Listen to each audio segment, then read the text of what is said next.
올 여름이 지구 역사상 가장 더운 여름이자 앞으로 우리가 맞이할 여름 중 가장 시원한 여름이다. 누군가의 이 경고처럼 지금 전 세계는 해마다 폭염 기록을 쓰고 있습니다. 문제는 이러한 고온 현상이 특정 지역에 국한되지 않고 전 지구적으로 동시다발적으로 나타나고 있다는 건데요. 2003년 프랑스에서 사상 초의 폭염으로 2주 만에 노인 등 15,000여 명이 목숨을 잃을 때만 해도 우리는 예상하지 못했습니다. 이것이 일회성 폭염에 그치지 않을 것이란 사실을 말이죠. 에어컨이 한국만큼 많이 보급되지 못한 유럽 각국은 해마다 수백에서 수천 명의 폭염 사망자가 발생하는 비상사태를 겪고 있습니다. 스페인과 이탈리아에서는 살인적인 더위에 농작물이 말라 죽어 식량 생산에 차질을 빚기도 했고, 독일, 네덜란드, 벨기에 등지에서도 연일 최고 기온 기록이 경신되어 온열 질환 환자가 속출했습니다. 심지어 영국마저 2022년 사상 처음으로 국가 차원의 폭염 경보를 발령했을 정도인데요.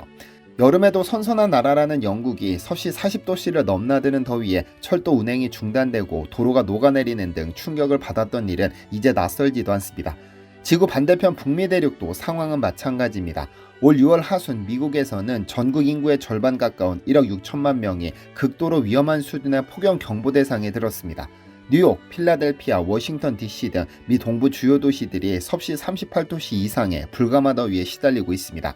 미 국립기상청은 높은 습도가 겹쳐 체감온도가 43도씨까지 치솟을 것이라고 경고했고, 실제로 뉴욕은 37도씨, 뉴저지 뉴워크는 39.4도씨까지 기온이 올랐었죠.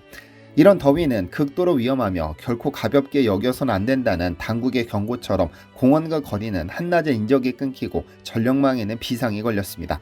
폭염으로 변형된 선로 때문에 열차 운행이 지연되고, 워싱턴 DC에서는 아예 폭염으로 워싱턴 기념비 관광을 폐쇄하기도 했습니다. 허리케인이나 홍수보다도 더 많은 인명피해를 내는 것이 바로 극한 폭염이라는 통계가 미국을 긴장시키고 있습니다. 매년 무더위에 시달리는 우리나라 사람들은 피서를 위해 해외 여행지를 자주 찾습니다. 그 중에서도 한때 유럽의 여름은 한국인 여행객들에게 선망의 대상이었습니다. 덥고 습한 한국과 달리 한여름에도 상대적으로 선선하고 건조한 편이어서 여름엔 유럽이라는 공식이 생길 정도였죠. 그러나 앞서 살펴본 대로 이제 유럽도 더 이상 시원한 피서지는 못 됩니다. 그렇다면 우리 국민이 가장 많이 찾는 해외 여행지인 일본의 여름은 어떨까요? 지금 일본 여행을 계획하고 계시다면 한 번쯤 다시 생각해 보시는 것이 좋겠습니다. 왜냐하면 일본은 지금 불가마를 넘어 화산 폭발급으로 불타고 있으니까요. 안녕하세요, 지스멘털입니다. 일본의 여름하면 흔히 떠올리는 이미지들이 있습니다. 쏟아지는 햇살 아래 반짝이는 해안선, 매미우는 녹음이 우거진 시골 논밭, 처맘의 풍경이 맑은 소리를 울리는 전경, 고즈넉한 향수를 자극하는 이런 일본 여름의 정형화된 낭만은 수많은 일본 영화와 애니메이션을 통해 반복 재생산되어 왔습니다. 오즈 야스지로 감독의 고전영화 초여름, 애니메이션, 여름을 향한 터널, 이별의 출구 등 대중문화 속에서 그려진 일본의 여름은 한 폭의 동양화처럼 낭만적으로 미화되어 있죠. 이런 이미지 덕에 해외, 특히 한국인 여행객들은 한여름에도 선선하고 고즈넉한 일본을 꿈꾸며 여름 휴가지로 일본을 찾곤 합니다. 그러나 현실의 일본 여름은 더 이상 낭만과 거리가 멉니다. 2020년대 들어 일본의 여름 기후는 뚜렷이 변질되었습니다.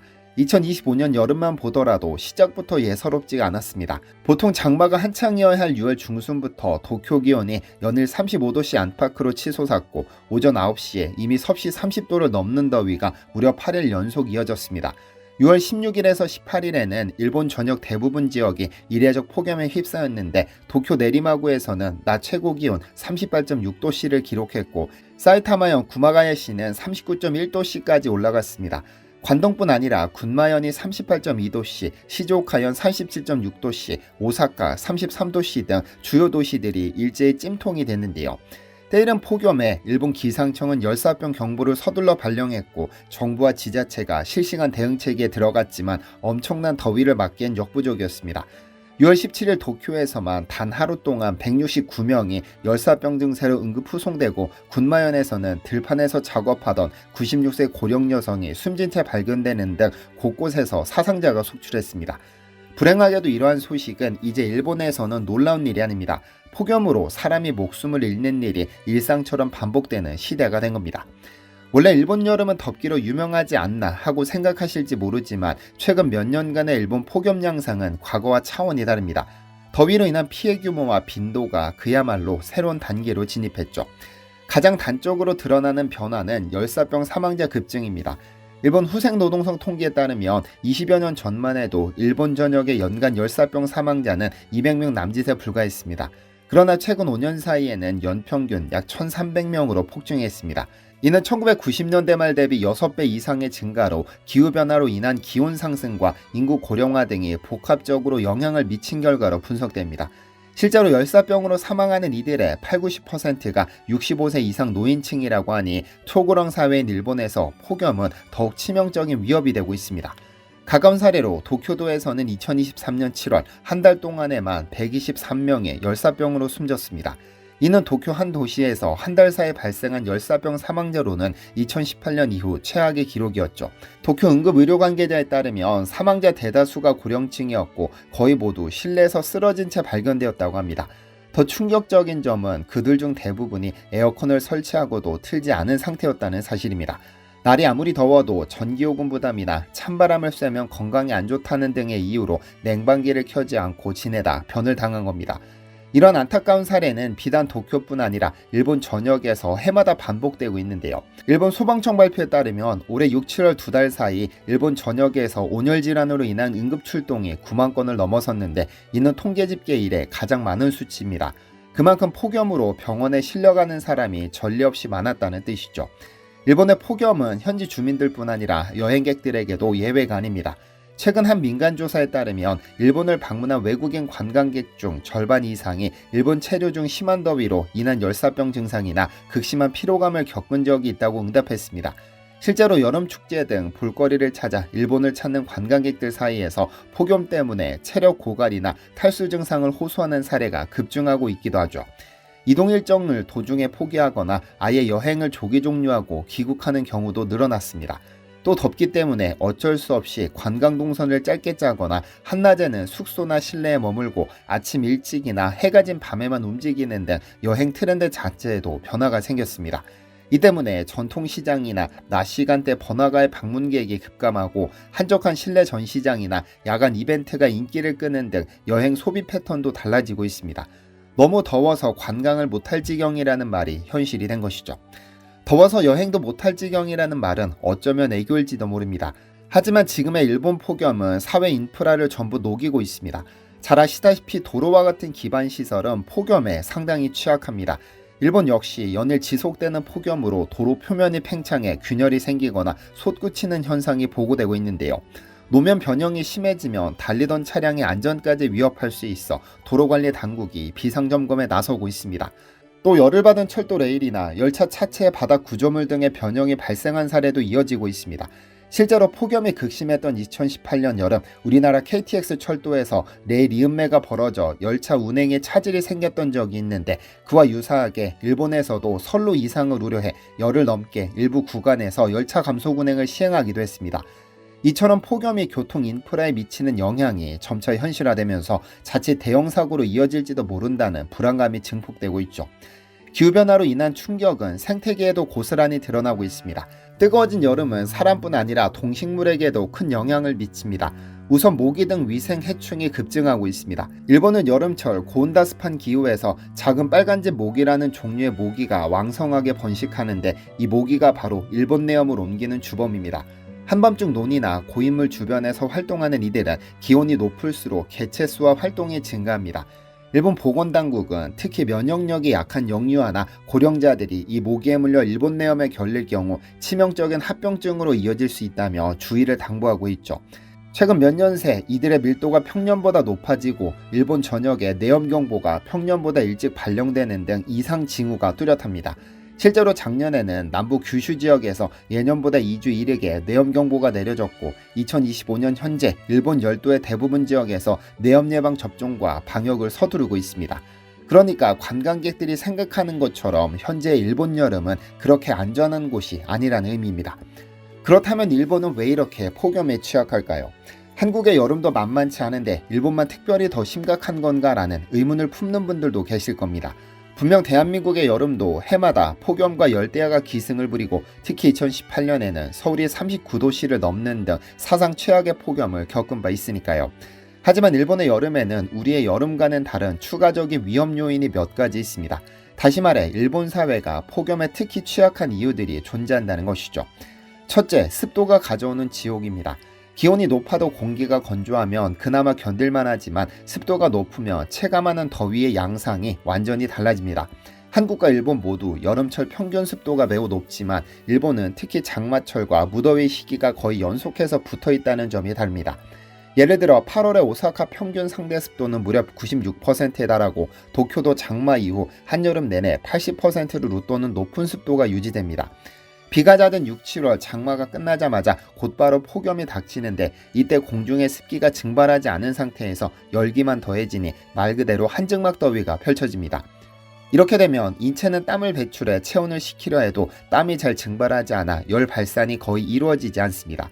그러니 체감 온도는 실제 온도보다 훨씬 높아지고 열사병 위험이 급격히 치솟는 것이죠. 서울의 기후도 여름 습도가 높지만 도쿄 등 일본 도시는 장마와 폭염이 쉬는 틈 없이 이어지고 기온과 습도가 함께 최고조로 오래 지속된다는 특징이 있습니다. 쉽게 말해 한국보다 푹푹 찌는 날의 연속 기간이 더 길고 혹독한 것이죠. 둘째, 도시 구조와 열섬 현상입니다. 일본의 주요 도시들 중 상당수가 분지 지형에 위치해 있습니다. 주변이 산이나 언덕으로 둘러싸인 탓에 바람이 잘 통하지 않고 한번 더워진 공기가 그 도심에 갇혀버리는 겁니다. 예컨대 일본 교토는 분지 지형 때문에 예부터 삼나무 찜통이라 불릴 정도로 한여름 더위와 열대야로 악명이 높았습니다. 분지뿐 아니라 대도시 자체의 규모가 크고 빽빽한 고층 건물이 밀집한 탓에 일본의 대도시들은 극심한 도시 열섬 현상을 겪고 있습니다. 자동차와 공장, 에어컨 실외기 등이 내뿜는 인공열기가 도시 전체를 감싸 식지 못하게 하는 것이죠. 밤이 되어도 식지 못한 콘크리트와 아스팔트는 열기를 계속 뿜어내고 다음날 아침 공기는 이미 뜨겁게 달궈진 채로 출발합니다. 일본 기상청 분석에 따르면 대도시 열섬 효과로 인해 도쿄의 한여름 평균 기온은 주변 교외 지역보다 2, 3도씨가량 높게 유지된다고 합니다. 이렇듯 폭염이 낮밤 가리지 않고 도시를 지배하니 사람들은 밤새 열대야에 지쳐도 회복할 겨를 없이 다음날 다시 폭염에 노출되는 악순환이 이어집니다. 결국 체력이 고갈된 상태에서 연속 폭염에 맞닥뜨리면 누구라도 쓰러지기 십상입니다. 셋째, 냉방 문화와 전기요금 문제입니다. 앞서 일본에서 열사병 사망자 중 상당수가 실내에서 에어컨을 켜지 않고 있다가 변을 당했다는 사실을 소개해드렸습니다. 일본은 이미 가정용 에어컨 보급률이 90%를 넘겼고 1인당 에어컨 대수로 보면 한국보다도 많습니다. 그럼에도 불구하고 특히 고령층의 실제 에어컨 사용률은 낮은 편입니다. 더위를 참으려는 절약 습관, 냉방병 등 건강 우려, 그리고 결정적으로 전기료 부담 때문에 덥지 않다고 스스로를 다독이며 에어컨을 꺼둔 경우가 많습니다. 2020년 도쿄에서 발생한 열사병 사망자 79명 중 상당수가 집안에서 발견됐는데 모두 에어컨을 틀지 않았다고 하죠. 더워봤자 죽기 하겠어라며 선풍기나 부채만 의지하다 실제로 목숨을 잃는 안타까운 사례들이 반복되고 있는 겁니다. 실제로 일본의 전기요금은 최근 몇 년 사이 크게 올랐습니다. 2016년 전력 소매시장 자유화 이후 민간 전력회사가 요금을 자율 결정하게 되었고 거기에 2022년 이후 세계 에너지 가격 폭등 여파까지 겹쳐 일부 지역에서는 전기요금이 이전보다 30-40% 가까이 급등했습니다. 실제로 도쿄전력 등 대형 전력사 7곳은 2023년 평균 15-40% 범위의 가정용 전기요금 인상을 단행했는데 이는 많은 서민 가정에 적지 않은 부담입니다. 가뜩이나 일본은 2011년 원전 사태 이후 전력 부족을 우려해 매년 여름마다 정부가 앞장서 절정 캠페인을 벌여왔던 나라입니다. 이런 문화적 배경까지 있다 보니 설령 몸이 더워도 에어컨은 가능하면 안 참고 트는 게 미덕이라는 인식이 남아있던 것이죠. 하지만 기후위기의 시대 앞에서 이러한 미덕은 생명을 위협하는 위험 요인이 되고 말았습니다. 일본 정부도 최근 들어 이러한 문제점을 깨닫고 기조를 전환했습니다. 이제는 절전보다는 생존이 우선이라며 폭염 시 적극적인 에어컨 가동을 권장하고 나선 겁니다. 2023년부터는 한동안 중단했던 절전 요청을 사실상 폐기하고 뉴스와 재난 문자 등을 통해 낮에는 물론 밤에도 망설이지 말고 에어컨을 켜라고 권고하고 있습니다. 그만큼 더위가 사회 전체의 안전을 좌우하는 요인이 된 겁니다. 넷째, 건축 구조와 단열의 문제입니다. 일본 주택은 전통적으로 여름 고온다습한 기후에 맞춰 통풍을 중시하는 구조를 택했습니다. 겨울 추위에는 비교적 둔감하게 굴절한 것이죠. 그러다 보니 현대 주거에도 단열이 취약한 건물들이 많습니다. 통계에 따르면 일본 전체 주택의 70%가량은 1980년 이전에 낮은 단열 기준으로 지어진 것으로 조사됐습니다. 심지어 아예 단열재조차 들어가 있지 않은 오래된 목조주택들도 적지 않습니다. 그러니 바깥 열기가 그대로 실내로 전해지고 에어컨을 틀어도 냉기가 밖으로 새어나가 버려 냉방 효율이 크게 떨어집니다. 실제 일본의 단독주택들은 단열 성능이 세계 주요국 중 최하위 수준이라서 겨울엔 춥고 여름엔 덥기로 정평이 나 있습니다. 한국이나 중국이 이미 건축물 단열을 의무화한 데 반해 일본은 올해 들어서야 신축 건물 단열 기준 의무화를 시작할 정도로 대응이 늦었습니다. 결국 이런 환경에서는 폭염 시 에어컨을 풀가동해도 시원함을 유지하기 어렵고 실내에서조차 더위를 피하지 못하는 취약성이 생깁니다. 특히 독거노인이나 노후주택 거주자가 많은 농촌 지역의 경우 폭염으로 인한 주거 취약계층 피해가 클 수밖에 없습니다. 일본 정부도 갈수록 심각해지는 폭염 피해 위기의식을 느끼고 있습니다.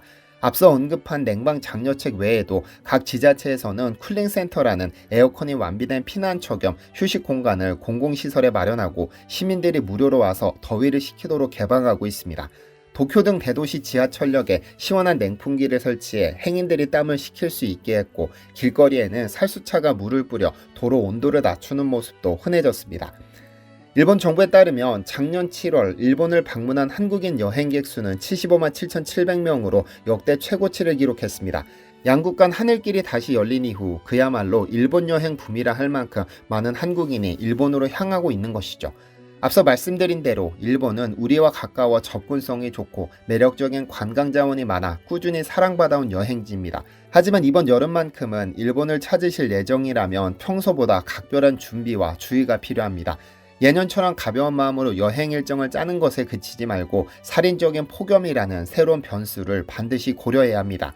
일본 현지 언론조차 요즘 폭염을 제급 폭염이라 부르며 위험을 경고하고 있으니까요. 더위 먹는다는 말이 이제는 단순한 속담이 아닌 현실이 위협이 된 시대입니다.